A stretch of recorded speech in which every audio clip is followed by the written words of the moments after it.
Hello friends. तो मुझे बोलना ये था कि जो ये पुराने ज़माने की औरतें हैं ना, जैसे सास माँ बुआ दादी, ये कहती हैं आजकल डिलीवरी तो कितना आसान हो गया है, लड़कियों को कोई तकलीफ़ ही नहीं होती है।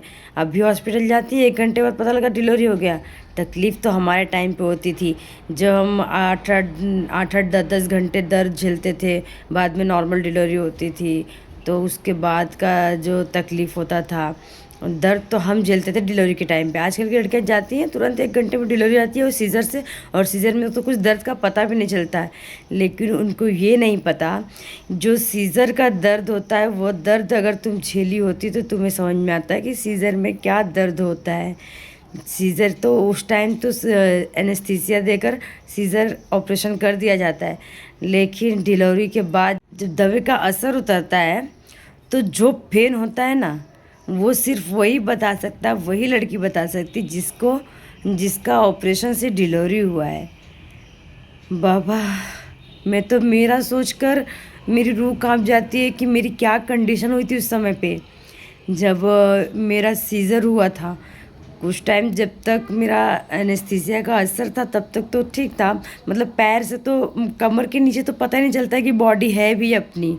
ऊपर तो होश था, मुझे बच्चा देख रही थी, पति देख रही थी, पति खुश है, सब खुश है। लेकिन जो तकलीफ़ असर दवा का असर उतरने के बाद मुझे हुआ है, मैं पूरी रात, मेरी डिलीवरी करीब हुई है रात के 8 9 बजे। उसके बाद 10 या 11 बजे के बाद मेरा जो दवा का असर उतरा है, उसके बाद जो दर्द हुआ है बहन जी मुझे, भाई साहब वो दर्द मैं भूल नहीं पा रही हूँ। पूरी रात मैं रोई हूँ, पूरी रात रोई हूँ।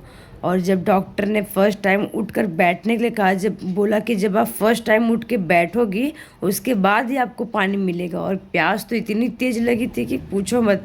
ऐसा लगता था मिल जाए तो 2 4 बॉटल पानी पी जाऊँ, लेकिन पानी भी नहीं मिला। उन्होंने बोला जब तुम उठकर बैठोगी, खुद से चलने के लिए ट्राई करोगी, तब तुम्हें 1 घुट पानी मिलेगा पहले, उसके बाद तुम कुछ खा पी सकती हो। तो भूख तो ऐसे भी इतनी नहीं लगी थी, लेकिन प्यास बहुत तेज़ लगी थी। तो जो पूरी रात मैं रोई हूँ ना, वो सिर्फ मुझे पता है या फिर सीज़र वाली औरतों को पता होगा कि कैसे होता है। और फर्स्ट टाइम जब उठ के बैठने बोलते हैं ना, मैं तो ऐसे रो रही थी, मम्मी का हाथ पकड़ के, नहीं नहीं नहीं नहीं नहीं, मुझे नहीं उठना है, मुझे नहीं उठना है।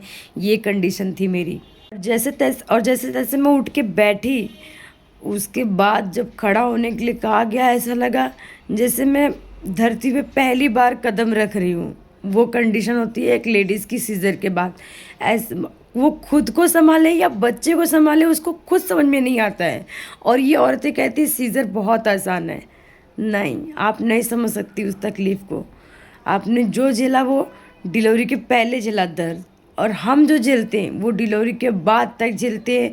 6 6 महीने लग जाते हैं वो जो सीज़र का टाँका है उसका दर्द ख़त्म होने में। वो दर्द 6 6 महीने तक किसी किसी लेडीज़ को रह जाता है, हल्का हल्का दर्द। वो तब तक रहता है, हम समझ भी नहीं पाते ये दर्द कैसा दर्द है। हम 6 महीने तक डरते रहते हैं, हमें कोई बताने वाला भी नहीं होता है कि कैसे है क्या नहीं होगा। और आप कहती हैं कि सीज़र बहुत आसान होता है, बिल्कुल भी आसान नहीं होता। कभी ये दर्द झेल कर देखो, या जिसने झेला उससे पूछो, सबका जवाब एक ही होगा, नॉर्मल डिलीवरी ठीक है बट सीज़र नहीं। क्योंकि सीज़र के बाद हम अपना ध्यान रखें या बच्चे का रखें, वही नहीं समझ में आता हमें। अपने साथ साथ बच्चे का भी ध्यान देना होता है। और नॉर्मल डिलीवरी में चलो जो दर्द झेला आपने डिलीवरी के पहले, और डिलीवरी के बाद तो रिकवरी बहुत अच्छे स्पीड से होती है।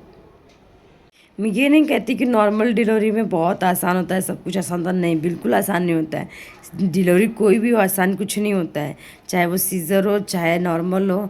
दर्द तकलीफ़ सब में सब औरतें झेलती हैं, लेकिन ये औरतें पता नहीं क्यों समझती हैं कि सीज़र की डिलीवरी में और लड़कियों को बहुत आराम से सब कुछ हो जाता है, इन्हें कुछ तकलीफ़ नहीं होती है। ऐसा बिल्कुल नहीं है। कभी आप ये चीज़ महसूस कर देखिए।